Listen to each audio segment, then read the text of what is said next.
Há mais de 200 anos, o pai da química Antoine Lavoisier constatou: na natureza nada se cria, nada se perde, tudo se transforma.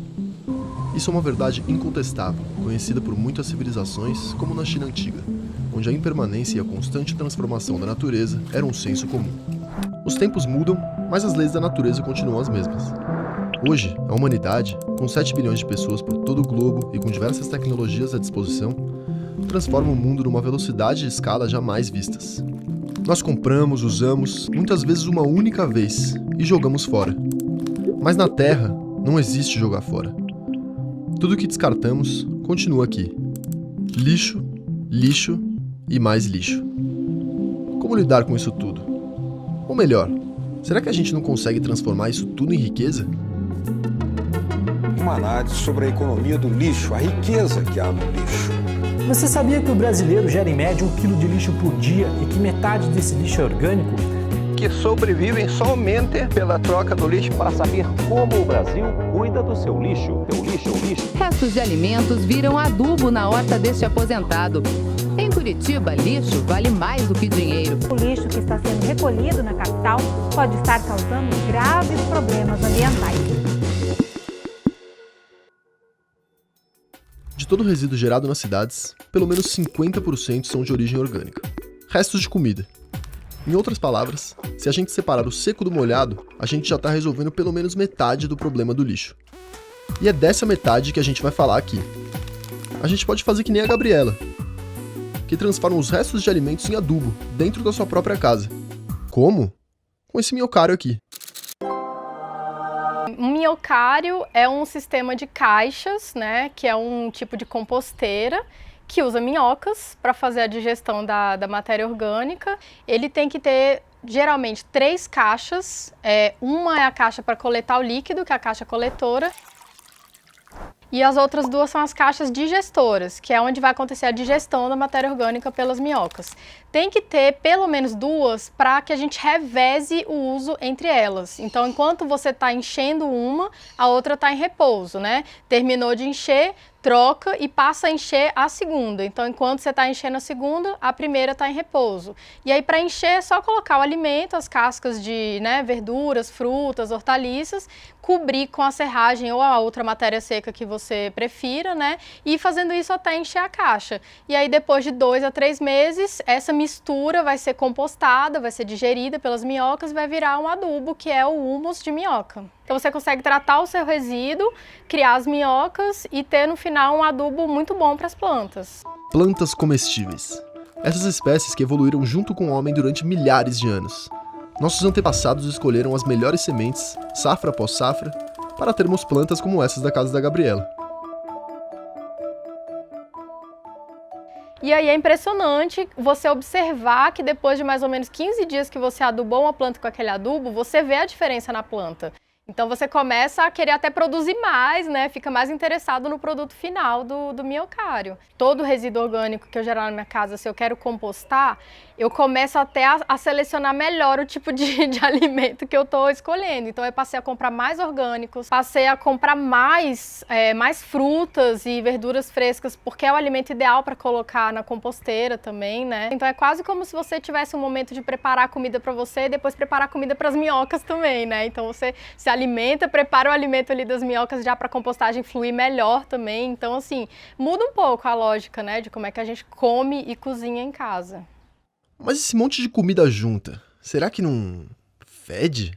Porque esse é o maior medo das pessoas, né? Vou colocar o minhocário dentro de casa, vai dar um cheiro isso. E é totalmente diferente do cheiro que tem um resíduo orgânico na sua pia dentro da lixeira. Aquilo ali dá um cheiro de chorume. O minhocário não. Então, assim, é normal dessas dúvidas no início, mas depois você se acostuma e, assim, começa a ver que é super simples manter, né?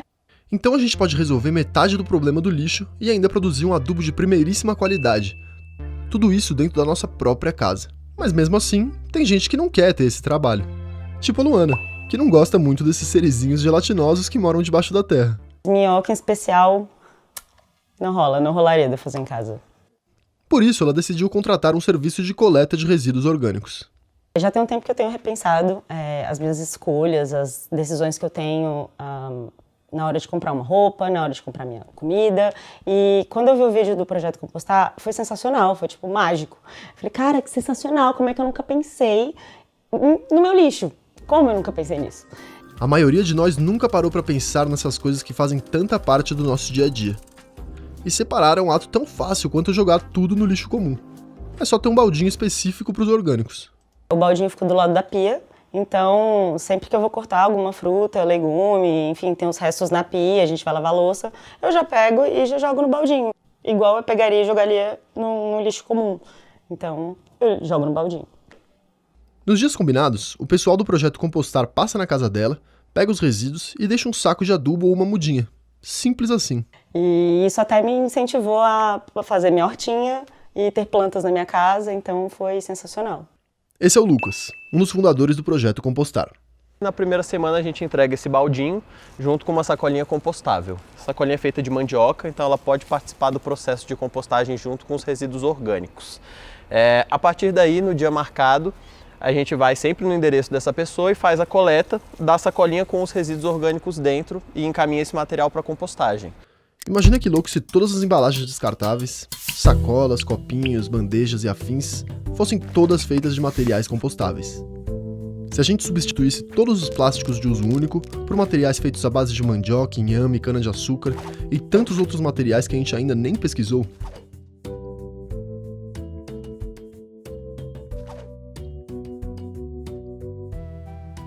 se isso aqui estiver misturado, não funciona. Você estraga uma cadeia enorme de reaproveitamento de resíduos, porque o orgânico misturado com plástico, misturado com qualquer outra coisa, você inviabiliza a reciclagem de todos os outros materiais e do próprio orgânico.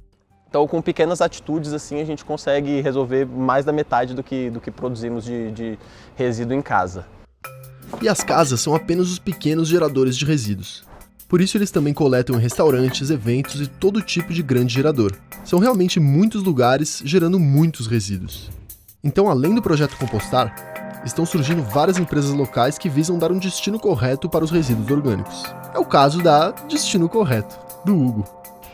Desde que eu descobri a compostagem, tanto pesquisas na internet quanto na própria faculdade, eu queria ver isso acontecendo na minha cidade, lá no meu bairro onde eu moro. E eu fiquei muito tempo esperando ver isso acontecer. Aí um dia me deu um estralo assim, eu falei, cara, não vai acontecer se você não fizer. Aí eu fui lá e criei. O ser humano e sua capacidade criadora e empreendedora.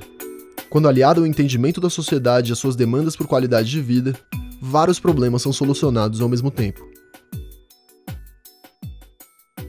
Estudos aqui de órgãos como o IPEA mostram que o resíduo orgânico, quando ele vai para a compostagem, ele tem o potencial de gerar 4 vezes mais emprego do que se ele fosse direcionado para o lixão.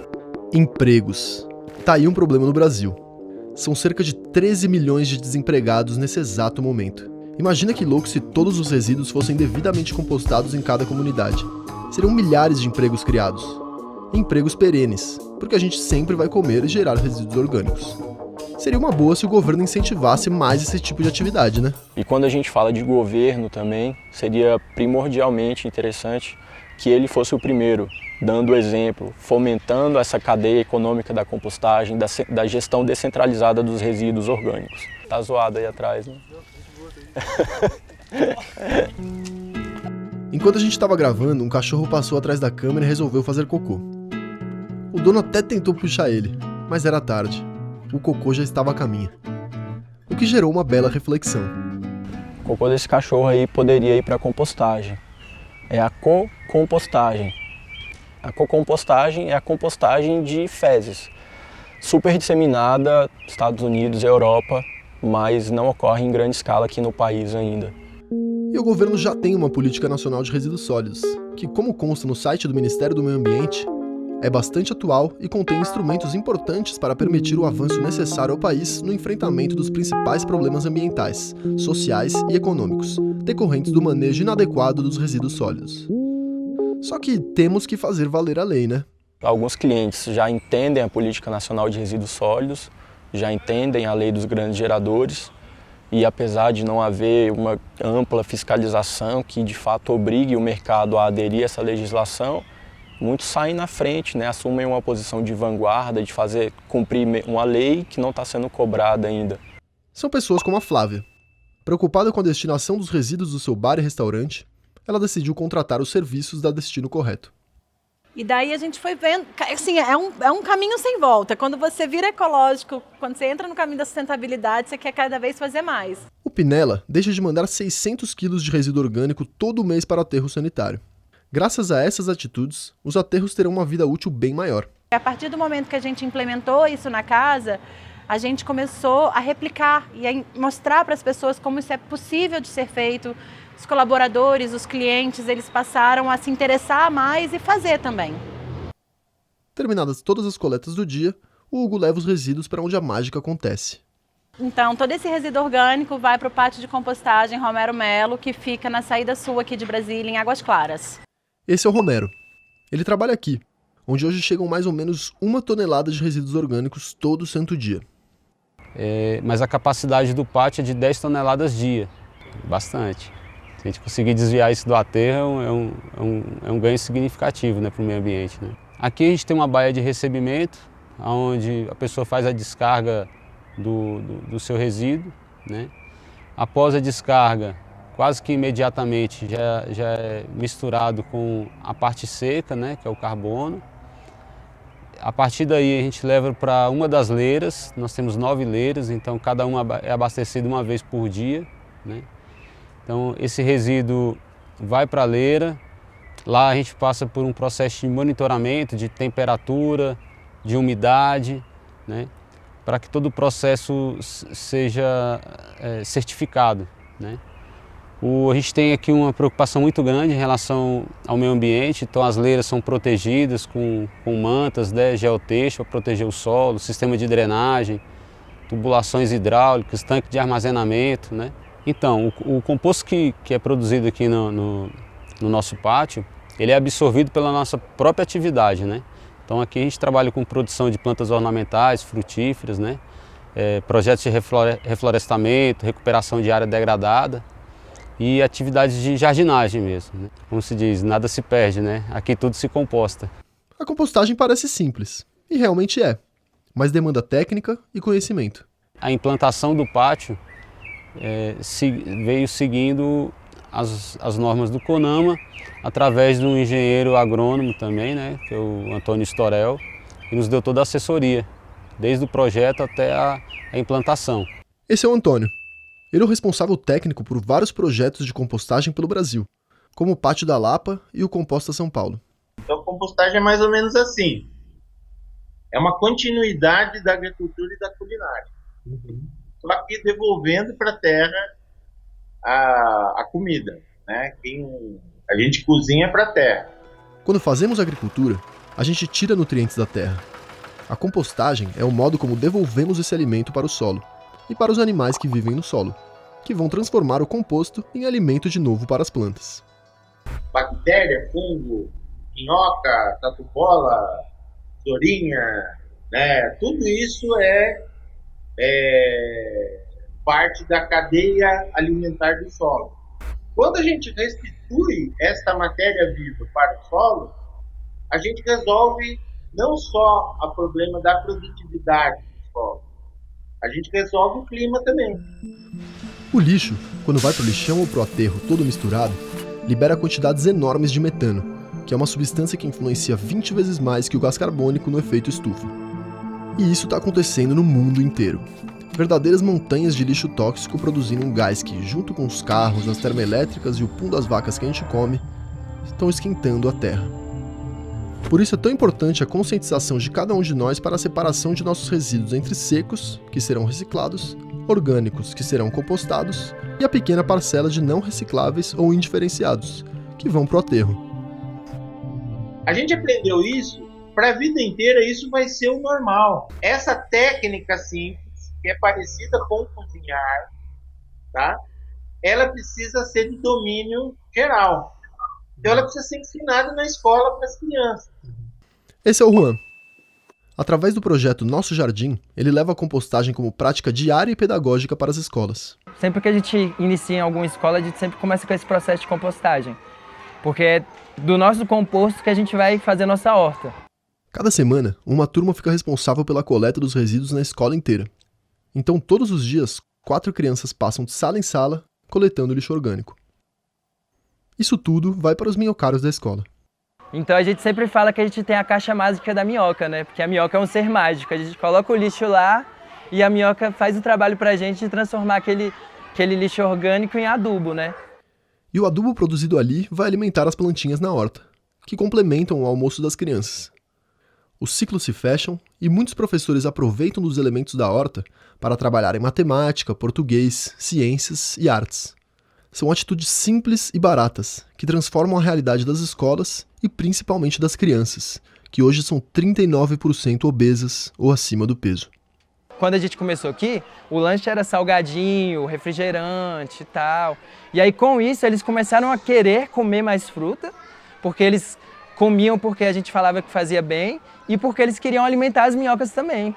Então, às vezes, eles chegam aí e falam, ah, tio, hoje eu trouxe banana, não sei o quê, pro lanche. Muitas crianças, às vezes, não comiam, tipo, alface, não comiam outras coisas. E agora, aqui na horta, eles começam a comer, né? Porque eles plantam, eles colhem, eles vêm. E aí, eles já tiram aquele preconceito, né? Porque aqui a gente está fazendo um trabalho a longo prazo, né? A gente está tentando plantar a sementinha no coração das crianças para que elas, quando se tornarem adultos, elas possam, elas mesmas fazerem esse processo. Imagina, a gente mora em Brasília, né? Então você vê vários terrenos baldios, vários lugares onde que o pessoal poderia estar ocupando e até usando esse resíduo para fazer a própria horta, né? Hortas comunitárias. Essa é a Dayana. Ela é uma das participantes da horta comunitária do Guará, que antes era um terreno baldio e hoje é assim. Aí já tivemos de tudo, assim, de milho, de cenoura, de tomate, beterraba, verduras em geral, quase todas, mostarda, cego, almeirão. A gente já plantou de tudo um pouco, assim. Um elemento fundamental para a saúde da horta é o composto, que é produzido ali mesmo. É o fechamento de um ciclo, né? A gente é responsável também pelo que a gente gera, né? Então a gente se sente responsável de fechar o ciclo dentro da horta. Se gera matéria orgânica aqui, o que é gerado aqui tem que voltar para a horta como benefício. As hortas urbanas são espaços que, além de produzirem alimento para o corpo, alimentam a alma. São locais de confraternização da comunidade, em que crianças, jovens, adultos e anciões se unem por um objetivo comum. Se a gente realmente plantasse nos espaços públicos que estão ociosos, eu tenho certeza que a gente daria uma boa contribuição para eliminar a miséria do mundo. E não só a miséria, mas também todos os problemas de saúde pública relacionados ao lixo. E quem sabe um dia, eliminar todo o lixo. Aqui no Brasil, nós ainda temos quase 3.000 lixões ou aterros irregulares, e estamos muito longe de ter uma gestão de resíduos inteligente. Se dependesse desse pessoal que falou aqui, tudo seria bem diferente. A gestão de resíduos ideal do mundo seria tudo separadinho, onde não existisse lixo. Um mundo lixo zero, tá? Porque aí tudo será reciclado e tudo será compostado. Existiriam usinas de compostagens por bairros, né? Porque acho que cada um fazendo na sua casa não seria tão eficiente como se todo mundo pudesse juntar e fazer no seu bairro, né? Que eu acho que tem que ter estações, uma quantidade muito maior e num tamanho muito menor, o que também, na verdade, reduz o investimento que é necessário para fazer isso. É uma necessidade, na verdade, de centralizar um pouco mais toda a gestão de resíduos, né? Principalmente em grandes cidades. Deveria ser algo público, assim, eu acho que todo mundo deveria fazer isso, não deveria ser restrito a uma parcela da população que tem condições de arcar. Eu acho que todo mundo deveria poder fazer isso. Se a gente quer criar esse mercado, se a gente entende que não pode mais, enquanto sociedade, estar encaminhando resíduo orgânico para o aterro, por que não bancar durante algum tempo a operação de empresas de compostagem? Então, linha de crédito, recurso a fundo perdido, desoneração fiscal, com certeza. Isso envolve também redução em custos logísticos, né, de transporte do resíduo, de tratamento de resíduo. Então você está também economizando dinheiro no governo, né, fazendo compostagem. A gente regenera na natureza, a gente cura o planeta. Todo mundo ganha. A gestão pública, os empreendedores, todos os cidadãos. É uma solução barata e extremamente eficiente, que transforma problemas em riqueza. Só temos que colocar em prática em todas as cidades do Brasil. E para finalizar essa experiência audiovisual, a gente gostaria de deixar o seguinte recado. Nós não estamos falando de uma coisa maluca, nós não estamos falando não é uma ideia de bicho grilo, Não é... Nós estamos falando de uma coisa prática, uma coisa concreta, que vai afetar todo mundo. É isso.